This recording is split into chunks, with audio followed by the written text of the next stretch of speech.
nous sommes programmés. Et je dirais même que nous sommes hypnotisés en quelque sorte.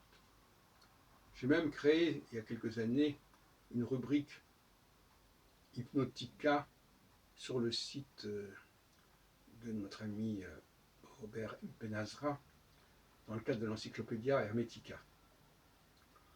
La thèse que je soutenais à l'époque, et qui reste valable pour moi en tout cas, c'est la suivante, à savoir que nous nous comportons non pas en rapport avec la réalité existante, mais par rapport à une programmation intérieure.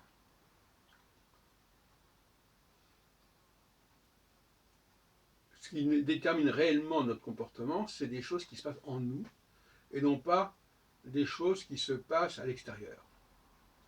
Ça vaut notamment en ce qui concerne les changements de comportement, les changements de cycle, qui ne sont absolument pas dus à des changements extérieurs. D'ailleurs, si on prend la question des calendriers électoraux, les calendriers électoraux vont susciter des changements qui sont liés à la logique de ces calendriers électoraux et non pas forcément à la logique politique. Là aussi, mais nous voyons que les programmations, les planifications vont déterminer un ordre des choses qui sera lié à une programmation initiale qui ne tiendra pas forcément compte de la réalité. Et en ce sens-là, on peut parler de virtualité des programmes.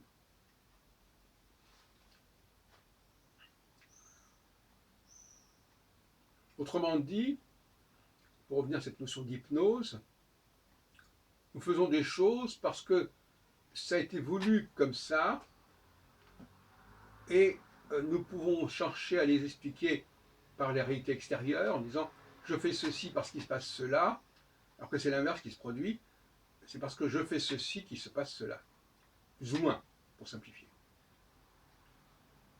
Donc, il est important de prendre conscience de ces paradoxes.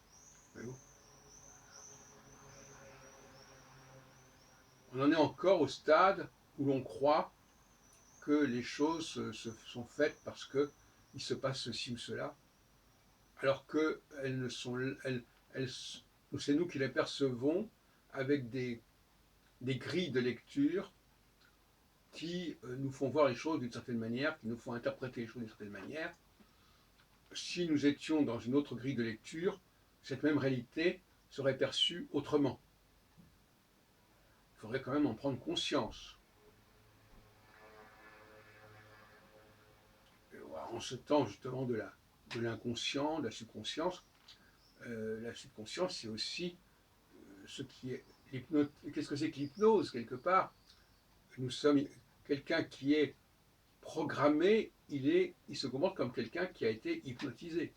Ou si vous préférez, l'hypnose est une forme de programmation.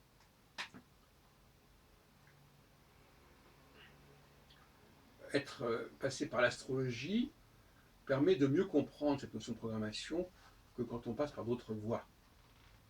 Notamment quand on prend des textes bibliques, scripturaires, comme le livre de Jérémie, dont j'ai parlé à maintes reprises, eh bien, force est de constater que on nous parle, dans Jérémie 31, d'une programmation qui s'oppose à l'idée d'action libre. Il est dit dans Jérémie 31, vous ne serez plus libre de vos actions, vous ne serez plus libre d'obéir aux commandements que je vous impose, je vais vous hypnotiser, quelque sorte, et votre comportement sera automatiquement en accord avec ce que j'ai programmé pour vous.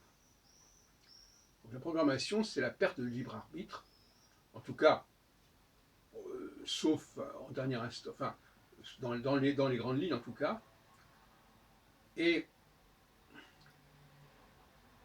les Hébreux, notamment, si on en croit Jérémie, sont programmés pour incarner les volontés divines et ils le font, ils n'ont pas la liberté de le faire ou de ne pas le faire. Et c'est toute la nouveauté de l'alliance, la nouvelle alliance, l'alliance renouvelée, que de dire que désormais nous avons nos commandements en nous-mêmes et non plus à l'extérieur. Ce qui nous déresponsabilise quelque part. Finalement, nous n'agissons pas par notre propre liberté, par notre propre libre arbitre, mais parce que les choses sont écrites comme ça, sont voulues comme ça. Et d'ailleurs, Saint Augustin, quand il parle d'astrologie, il reproche à l'astrologie justement de ne pas laisser de libre arbitre et de possibilité d'erreur et de péché. Quand on est programmé, on ne peut pas pécher. Donc là, il y a un paradoxe dans le christianisme, parce que finalement, le christianisme refuse l'idée de programmation, puisque l'homme peut pécher, et que c'est parce qu'il a péché que Jésus arrive, soi-disant. Donc il peut pécher, et donc c'est parce qu'il peut pécher qu'on a besoin de quelqu'un qui vienne le sauver. Donc l'idée de péché est consubstantielle au discours chrétien tel qu'il nous est parvenu. En revanche, si l'on refuse l'idée de culpabilité, de péché, cette idée de faute n'existe pas. Or, si on relit Jérémie 31, c'est « Vous avez fauté, mais maintenant vous ne pourrez plus fauter. Vous avez péché, maintenant vous ne pourrez plus pécher. » Et par conséquent, je pense que le message de Jésus n'était pas du tout celui du péché originel, puisque par définition, Jérémie 31, auquel il se réfère, puisqu'il parle de la nouvelle alliance, Jérémie 31 ne dit pas que l'on dit qu'on met fin justement à cette idée de péché. Je ne serai plus là, dit Dieu, pour vous reprocher de ne pas avoir obéi, puisque désormais, vous serez programmé pour faire ce qui est prévu. Donc, on change d'air, on change de philosophie. Il ne s'agit pas non plus de dire que la moindre chose que nous fassions, relève de cette programmation. Mais globalement, dans les grandes lignes horizontales, verticales, cycliques, etc., tout ça, en tout cas chez les Hébreux, est complètement programmé. Chez ceux qui ne sont pas Hébreux, en revanche, la question est autre. Et en ce sens-là, le message de Jésus, il ne s'adresse pas aux Hébreux, il s'adresse aux Éphésiens, pour jouer sur les deux lettres aux Éphésiens, aux Hébreux qu'on trouve dans le Nouveau Testament.